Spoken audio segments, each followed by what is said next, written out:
मैं उत्थे तकरीर कर रहा था, पठान एक मजमे च बैठा सी, मैनू पता नहीं सी। मैं एक गल कर छड़ी, मेरे को भी खैर गलती हुई, जी गलती होंगी वो गलती होंगी। मैं एक गल सुनाई जनाब, मैं क्या पठान जा रहे सन, उन्होंने अमीर कहन लगा अगर तुम वजू के चक्कर मक्कर में पढ़ोगे तो जमात निकल जाएगा, फ़ौरन जमात के साथ मिल जाओ।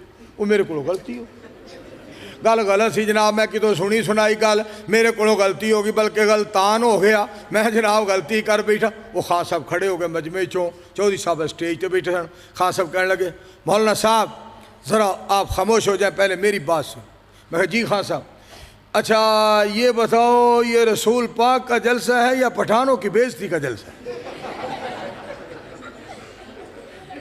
ये जलसा रसूल पाक की अजमत का है या पठानों की बेइज्जती का जलसा है? आप क्या बात कर रहे हैं? तो मैं आख्या खान साहब मेरे को गलती हो गई है, खान साहब मैं माजरत चाहना। अच्छा फिर सुन लो, आज के बाद ये गलती ना करना।